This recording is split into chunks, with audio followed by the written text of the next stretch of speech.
As a fan of the Grand Theft Auto series, it's only natural that I would be a fan of GTA's weird cousin. In fact, I'm working on a larger video centered around Saints Row 2, but since the game is so big with so much to cover, I want to take a few videos to have a closer look at some of the most interesting locations that Stillwater has to offer. So stick around and appreciate Volition's brilliant map for Saints Row 2.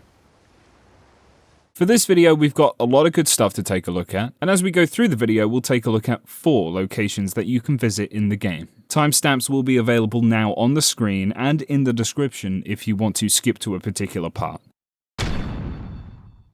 To kick off this video and this short series, we'll go back to where it all starts. The prison island is the first place that you see, but you don't get to see much of it before you escape with Carlos. Thankfully, the island is fully accessible at any point during the game. There's even a lighthouse here that you can buy as a crib. I won't be talking about that because you've probably been there once or twice, and I also won't be talking about the dock either since there's nothing really interesting down there, unless you count those 2 guards up there. When it comes to NPCs, it's usually just special security guards, unique to the island, and guys in boiler suits walking around. The main building entrance is cold and industrial, but it's also eerily quiet. Stillwater Correctional has a great deal of rooms to explore. At the main entrance, there are a few phone booths, as well as some criminally uncomfortable chairs surrounded by grim walls. This is the last point before entering the prison proper, and on the other side of that door there is where the worst of the worst are held. As I mentioned before, the infirmary is where you start the game. It is by and large the cleanest room in the prison, as it should be, but those blood stains don't look too good to me. There's always going to be somebody working in this room, and a man in the corner on a bed. Just outside of the infirmary is the mess hall. Prisoners can be found hanging out here and talking with each other. The tables have a few plates and paper towels on them, with some having playing cards too. To get upstairs to the cell blocks, we're going to have to go through facilities. That's where the bathrooms and the showers are. There always seems to be a couple of guys out here scrubbing the floor while another guy walks around. The cell blocks are just as you would imagine. It's a bunch of prisoners behind bars. From guys just killing time, going a little crazy, reading, sleeping, or maybe even carving something into the wall just for the hell of it. Maybe they're writing something, or could it just be a misguided attempt at escape? Either way, there's lots of guys in lots of cells doing a lot of things. Outside is the yard. Inmates come here to work out, or hang out. Weightlifting is evidently very popular in prison. There's a smaller fenced yard just next to this, where you're always going to find prisoners working out. Sometimes you'll even find a guy playing a tune on his harmonica.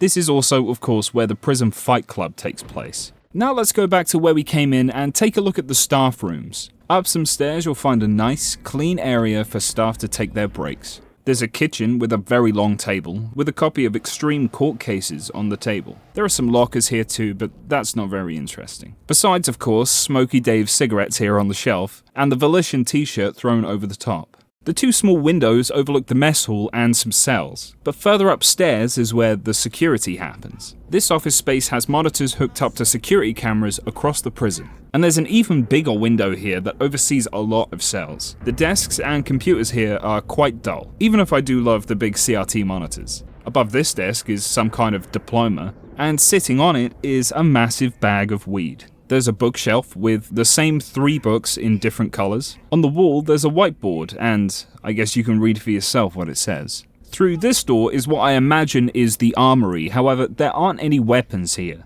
If you keep going through another 2 doors, you get access to this small walkway. From here, you can overlook the entire city. It's quite the spot.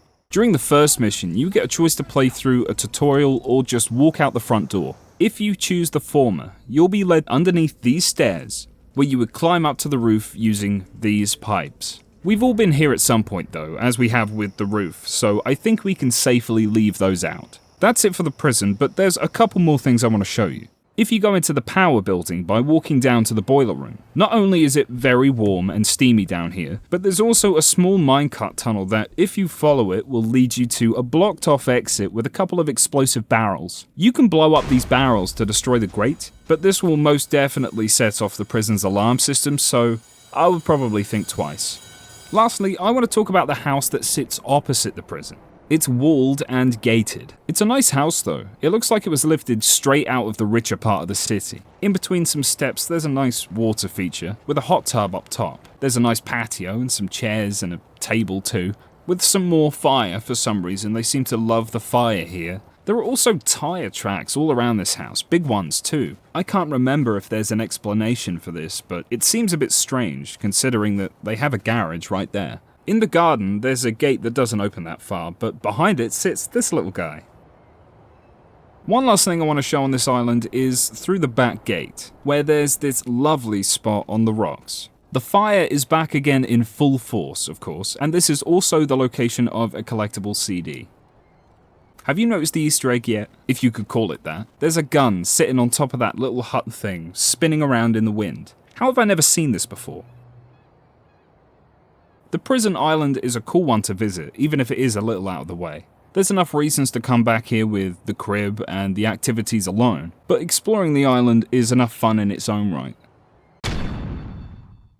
Ultor has gone from just a clothing company to a mega corporation in only 5 years. They've paved over Saints Row, which is now home to their huge headquarters that looms over the city. But they've also built a top secret research facility into a mountain. You know, typical mega corporation stuff. The weirdest part is that it's only ever used in one mission, but it's available to the player at any time, before and after. The only sign of it from the outside are these small blast doors as seen right here. But following the water underneath the mountain, you can get to an access tunnel that winds for a while before leading to a wider tunnel. Security isn't that kind to visitors, so be careful around here. There's also an entrance at the very top of the mountain behind a waterfall. You'll find a huge blast door that will take you all the way down to the same room. The whole area here gives off Half-Life vibes. The huge elevator you see in the middle is what takes you to and from the surface. The entire facility is unique in Stillwater, there's nothing like it. They have ammunition behind cages, as well as boxes of muskets for some reason.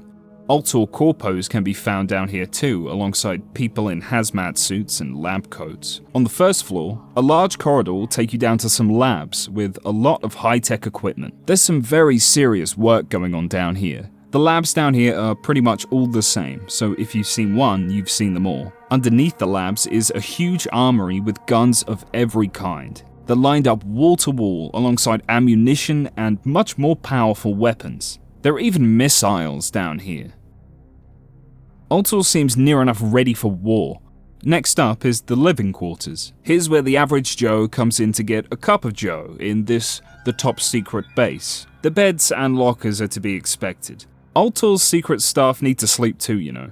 Lastly, I want to show you some lines that play over the intercom.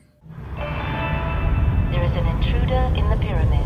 All Masako teams, please report. Ultor would like to thank you for building a better world.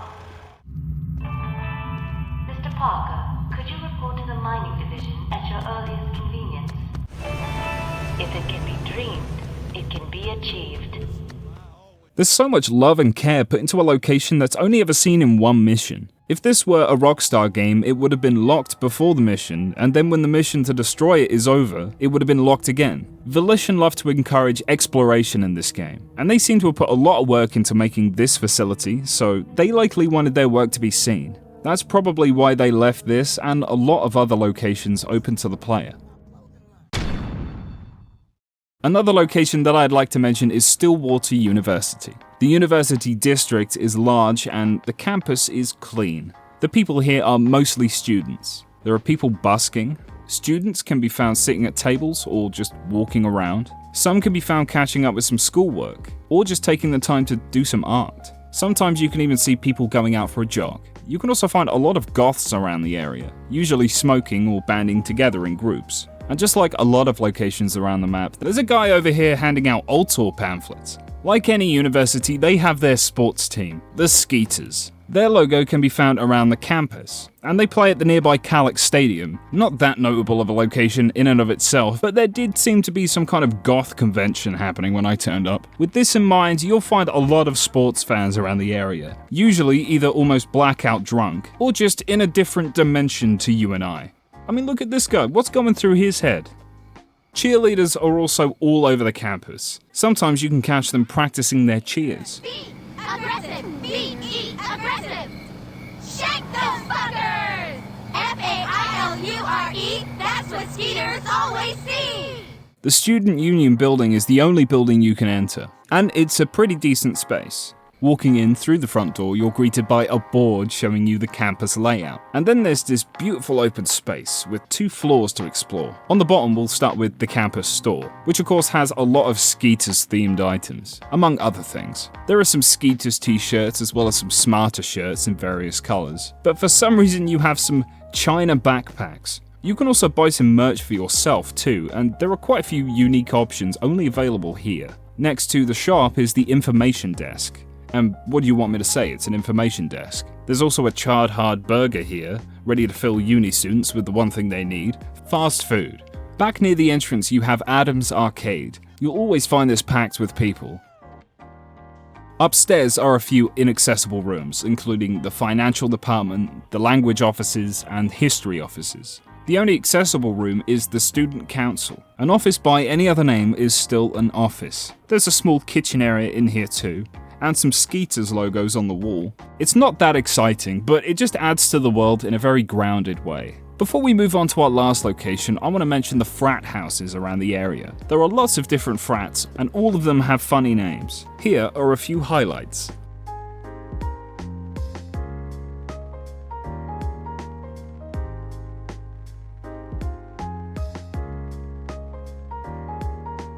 There's also a frat called Robot House, which I would think is a reference to the frat of the same name in the Mars University episode of Futurama. Cheese it!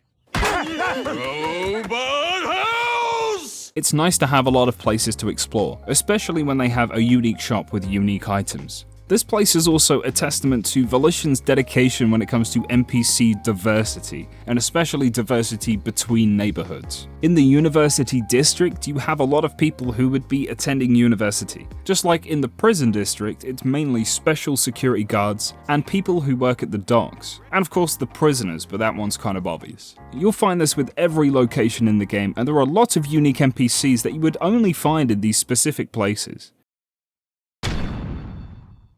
Far outside the city, out in the ocean, are many different secret islands. Of course, if you've played this game before, you probably know about these. Most games like this wouldn't bother to put anything out in the water, but Volition went that extra mile to make the ocean just that little bit more interesting. We'll go through the islands in order of how impressive they are, so why don't we start with the smallest? This rock is just sitting out here. Nothing on it, no secrets, no Easter eggs, just a perfect view of the city. This is likely the first of the islands that you'll see, and it kind of acts as a stepping stone between the other islands, as you can see them quite clearly from here. Some more small islands can be found towards the north of the map too. These 2 small twin islands are barren, not counting rocks, but they're interesting nonetheless. The Lost Island is just about as interesting as the show of the same name. There's nothing really here besides a tree that's been chopped down. Makes you wonder who came out here before you to chop it down though. These next ones are where it starts to get interesting. This small island is shaped like a big ramp, and at the top sits a lone tree. This is also the location of a music disc. And hint, there's going to be a lot of that for these islands. And I remember loving the feeling of discovering this place when I played the game for the first time. The Ruin Islands gets its name from the ruins, both above the water, like with this staircase, or under it, like this incredible old ruin. Before we end with the obvious one, and a brief discussion of how it makes me feel, I'd like to visit 2 notable locations. One of which is a small rock, with what appears to be the remains of something akin to the Loch Ness Monster. The bones are in great condition too. It makes you wonder why a museum hasn't snatched them up already. Next up is a shipwreck far out to the east. That's right, a whole pirate ship that's just had a disagreement with some rocks and lost. I must wonder, why put this out here? Not in a it's pointless kind of way, but more in an I'm surprised they took the time kind of way. These islands, including the shipwreck, are pretty much all home to music discs, the collectible CDs you find around the game. These could have been placed anywhere, or on some tiny rock sticking out of the water, but no, they go and build this instead. Incredible dedication. Finally, I'd like to talk about the place that almost gets me choked up. The Volition Oasis is a beautiful island, with some incredible rock formations. Stillwater's 3-eyed fish roam the water around here, and there are rumours of something bigger outside in the water. Oasis is definitely correct. I've always loved coming here. It's such a strange thing to find out in the ocean. This place also has some Roman-style ruins, as well as the bones of a sea monster long dead. Behind the waterfall leads you to the super secret area. Right away you'll notice a large Volition statue that stands beside a Roman soldier with a torch either side. This cave is, like Saints Row 2 itself, a tribute to developers long gone. I will always remember the time I spent playing this game when I was younger. I will always remember how it made me feel. This is the first time I've been back here, and in fact to a lot of locations since Volition's closure. I didn't like the reboot that much. It wasn't what I was looking for in a Saints Row game. For me, Saints Row 2 is the perfect version of what a Saints Row game should be. In my opinion, they got basically everything right. I'm always going to miss Volition, and I'll always remember what this game did for me. It gave me a world to connect to when I couldn't really connect with my own, and for that, I will always be grateful. Because even to this day, I can replay Saints Row 2 and it feels just like the first time. I feel 10 years old again. It's like magic. We were really spoiled with this game. Extremely spoiled. The thing is, there are tons of locations around the map like this, all ready and waiting to be explored. There's so much I wanted to include, but couldn't. So I'll be revisiting Saints Row 2 regularly to explore some areas that hopefully you either haven't seen or didn't look hard enough at. Thank you so much for watching this video, and I'd love to hear some of your favorite locations in Saints Row 2 down in the comments. Maybe they'll be featured in an upcoming video. But in the meantime, keep it breezy and take it sleazy.